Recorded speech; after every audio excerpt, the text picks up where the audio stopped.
Hello, friends, and welcome to Jewels of Truth. My name is Daniel Fontenot, and today we will continue to read from this very important book by A.T. Jones entitled Rights of the People. Rights of the People. This is an old book, over 100 years old, but it is more important today than it was when it was first written. And so I'm continuing to read from the chapter 10 in this book, and I have titled this portion of that chapter, Will the Sunday Law be a Religious Law or a Civil Law? This is something that we need to fully understand, I believe. In a previous chapter, we have given verbatim the Congressional Sunday Measure and have discussed some of its features. As we have seen, it was forced upon Congress by the churches, even under threats. What then is the purpose of those who are working so strenuously to have Sunday fixed in the law, whether national law or state law? That's a very important question. What is the purpose of those who are working to have Sunday fixed in the law, whether national law or state law? And I'm not saying that they're doing that now. Don't misunderstand me. I'm not saying that they're doing that now, at least on the surface, okay? Because the Sunday movement, as we know, is going on in secret, okay? So that's part of the reason for this presentation, to answer that question, not just whether it will be a religious law or a civil law, but what is the purpose of those who are working to that end. At Elgin, Illinois, November 8, 1887, there was held a Sunday Law Convention, which was but the first in a series of events that ended only in the congressional recognition and establishment of Sunday as the national, quote-unquote, Christian Sabbath. The doctrines and acts of this convention are, therefore, proper evidence in this inquiry. This convention was called by the members of the Elgin Association of Congressional Ministers and Churches to consider the prevalent desecration of the Sabbath and its remedy. It was well attended by prominent ministers.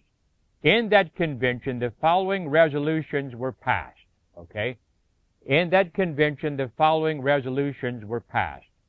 Resolved that we recognize the Sabbath as an institution of God, revealed in nature and the Bible, and of perpetual obligation on all men, and also as a civil and American institution, bound up in vital and historical connection with the origin and foundation of our government, to the growth of our polity, and necessary to be maintained in order for the preservation and integrity of our national system, and therefore as having a sacred claim on all patriotic American citizens.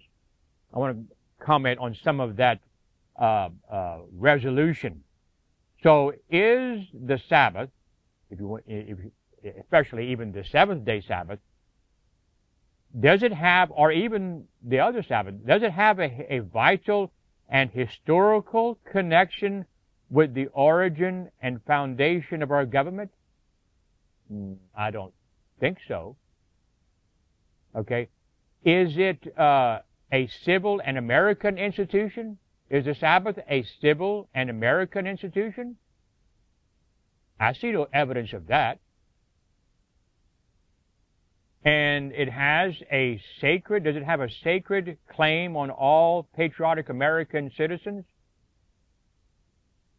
A.T. Jones continues, the seventh day is the Sabbath of the Lord thy God, is what the commandment says. And that is whose it is. The Sabbath, the seventh-day Sabbath, is the Sabbath of the Lord thy God. It's not an American institution. It's not a civil institution. It's not bound up with the origin and foundation of our government, etc. The word Sabbath means rest. But the rest belongs to the one who rested.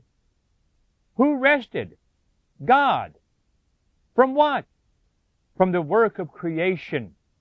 Remember the Sabbath day to keep it holy, says the commandment. It is religious entirely. There is nothing either American or civil about it.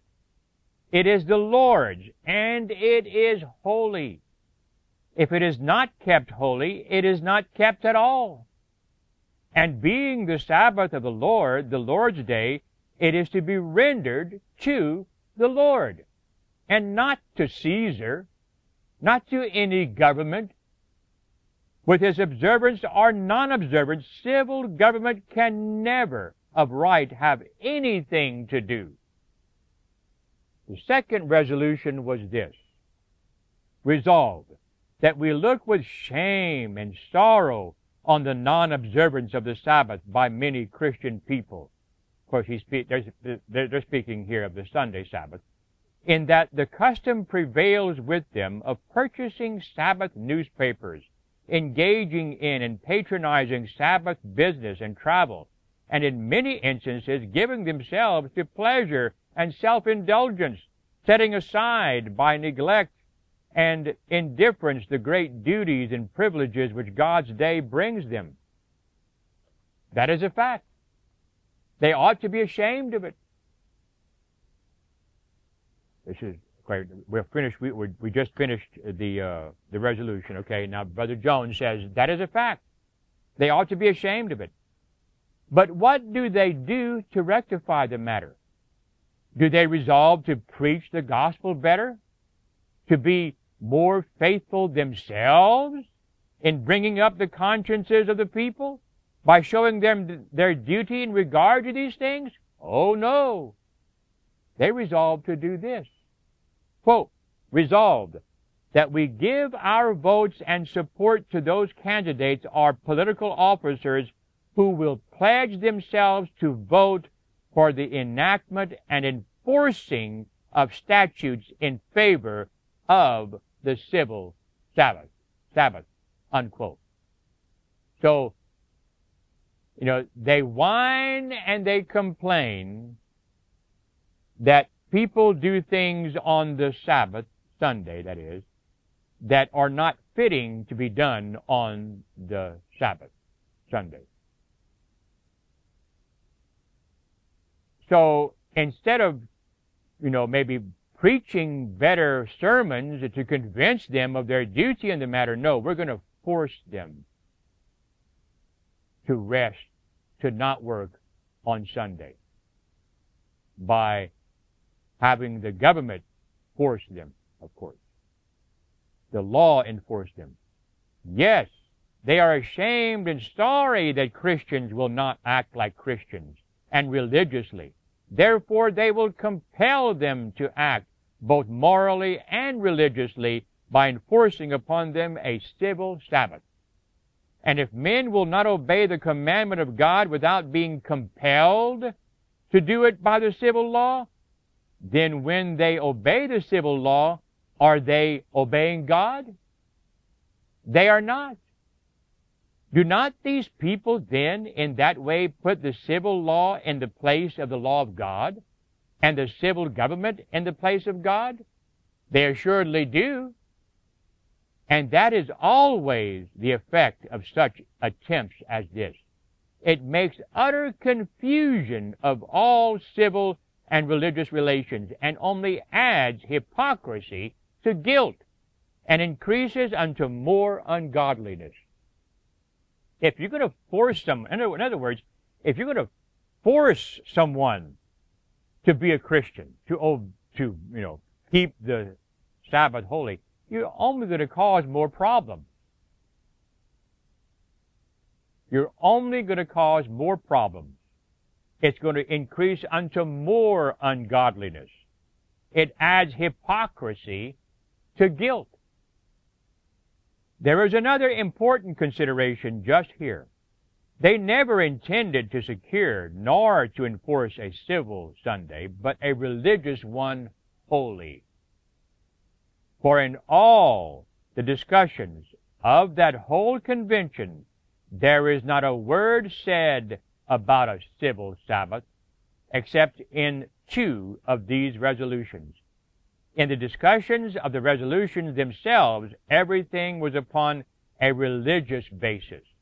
There is no such thing as a civil Sabbath, and no man can argue 3 minutes in favor of Sunday or any other day as a civil Sabbath without making it only what it is, religious, holy.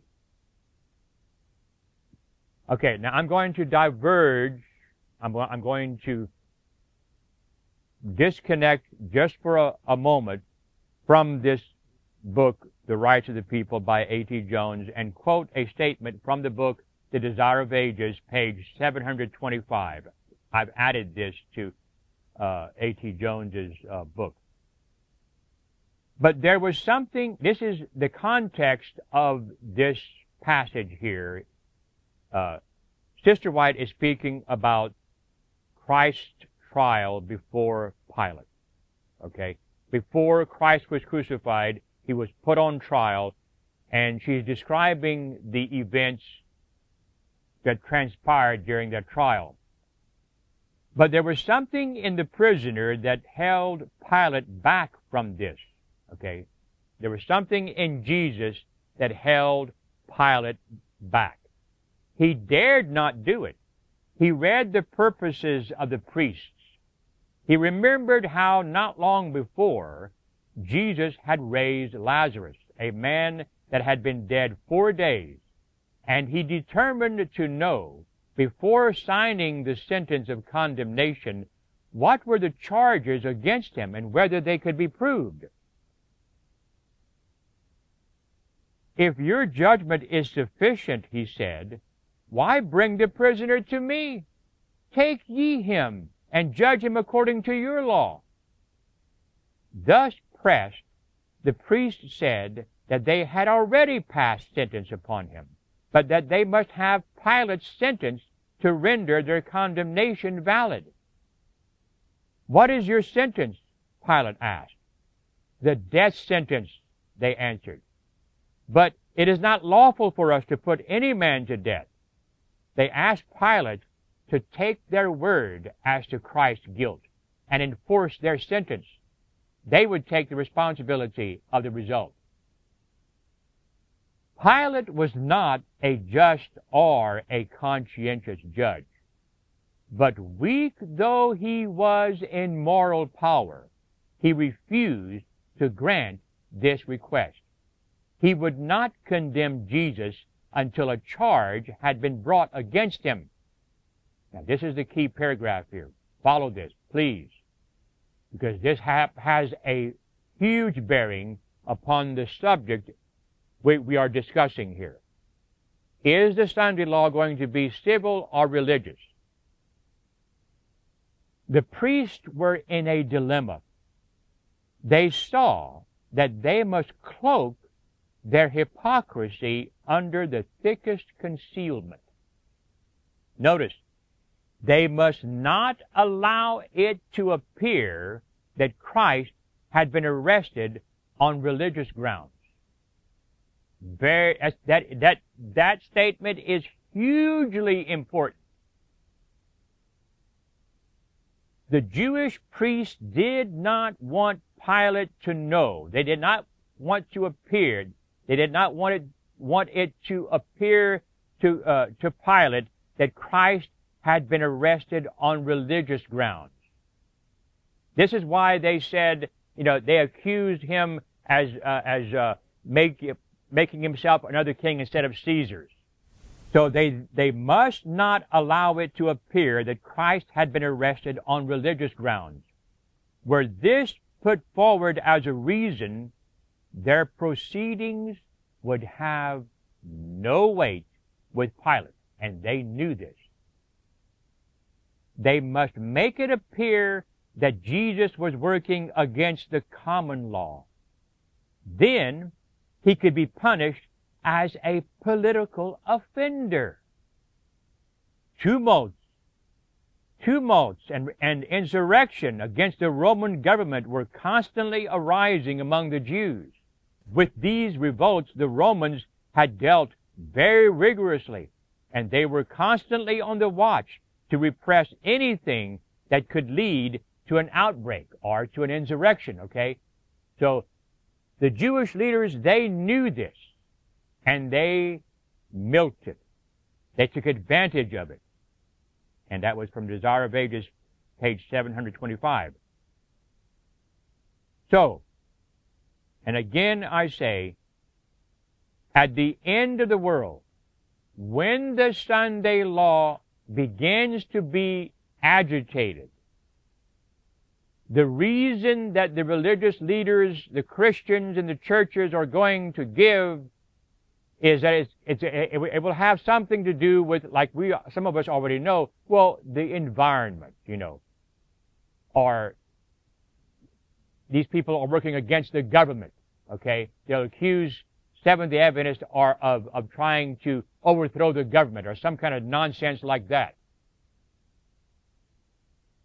Brother Jones continues, in a Sunday law mass meeting held in Hamilton Hall, Oakland, California, in January 1887, Dr. Briggs of Napa, California, said to the state, quote, "You relegate moral instruction to the church and then let all go as they please on Sunday so that we cannot get at them."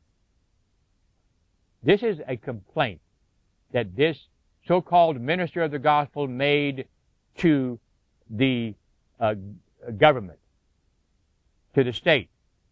It has always amazed me when these ministers whine and complain, but they never try to get their own act together and feed the people good, wholesome Bible food. Brother Jones continues, and so they want the state to corral all the people on Sunday that the preachers may get at them. That is what they wanted in the 4th century. In the 4th century, they got it at last. The Sunday railway train must also be stopped, and for the same reason. In the Elgin Convention, Dr. Herbert said, quote, "The Sunday train is another great evil. They cannot afford to run a train unless they get a great many passengers, and so break up a great many congregations." Notice this whining and complaining. The Sunday railroad trains are hurrying their passengers fast on to perdition.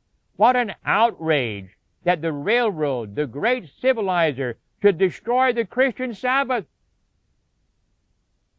Well, maybe if you taught the people the truth from the Bible, maybe you would have more people attending your church services.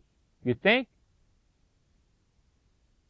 Brother Jones continues, "It is not necessary to add any more statements, though whole pages of them might be cited. They are all in the same line. They all plainly show that the secret and real object of the whole Sunday movement is to get people to go to church." And of course, if the people don't go to church, then they're not putting money in the basket that is handed out for the tithes and offerings, you see. The Sunday train must be stopped because church members ride on it and don't go to church enough. The Sunday paper must be abolished because the people read it instead of going to church, and because those who read it and go to church too are not so well prepared to receive the preaching. It was precisely the same way in the 4th century concerning the Sunday circus and theater. The people, even the church members, would go to these instead of to church. And even if any went to both, it must be confessed that the Roman circus or theater was not a very excellent dish to set down before a man to prepare him for hearing the Word of God. The Sunday circus and theater could not afford to keep open unless they could have a great many spectators and so break up a great many congregations. And as they hurried the spectators fast on to perdition, they had to be shut on Sunday so as to keep a great many congregations out of perdition. It is exceedingly difficult to see how a Sunday circus in the 4th century could hurry to perdition anyone who did not attend it, or how a Sunday train in the 19th century can hurry to perdition anyone who does not ride on it. And if any are hurried to perdition by this means, who is to blame? The Sunday train or the ones who ride on it? Right here lies the secret of the whole evil now, as it did in the 4th century. They blame everybody and everything else, even to inanimate things, for their irreligion, the infidelity, and the sin that lie in their own hearts. Nor are they going to be content with a little. The so-called Reverend W.F. Crafts, speaking before the United States Senate Committee in April 1888 in favor of the National Sunday Law, said, quote, "The law allows the local postmaster, if he chooses, and some of them do choose, to open the mails at the very hour of church and so make the post office the competitor of the churches," unquote. This same trouble was experienced in the 4th century also between the circus or the theater and the church. The church could not stand competition. She would be content with nothing less than a monopoly, and she got it, precisely as these church managers are trying to get it. More than this, they want now, as they did then, the government to secure them in the enjoyment of a perpetual monopoly. At another point in the same speech, Mr. Crafts referred to the proposed law as one for, quote-unquote, protecting the church services from post office competition. You know, a true Christian wouldn't worry about that in the least. Not in the least. Having secured the help of the government in confirming their monopolizing ambition, what then? Nothing short of a complete and perpetual monopoly will satisfy them. This is proved by Dr. McAllister's words at Lakeside, Ohio, July 1887 as follows, quote, "Let a man be what he may, Jew, Seventh-day observer of some other denomination, or those who do not believe in the Christian Sabbath, let the law apply to everyone, that there shall be no public desecration of the first day of the week, the Christian Sabbath, the day of rest for the nation. They may hold any other day of the week as sacred and observe it, but that day which is the one day in 7 for the nation at large, let that not be publicly desecrated by anyone, by officer in the government or by private citizen, high or low, rich or poor," unquote. Wow. Wow. Brother Jones says, "There is much being said of the grasping, grinding greed of monopolies of many kinds. But of all monopolies on earth, the most grinding, the most greedy, the most oppressive, the most consciencelessness is a religious monopoly." Let me read that again. "There is much being said of the grasping, grinding greed of monopolies of many kinds. But of all monopolies on earth, the most grinding, the most greedy, the most oppressive, the most conscienceless is a religious monopoly." And that's from A.T. Jones in his book, The Rights of the People, pages 224 to 228. So, The Sunday law, to answer the question of the title, will the Sunday law be a religious law or a civil law?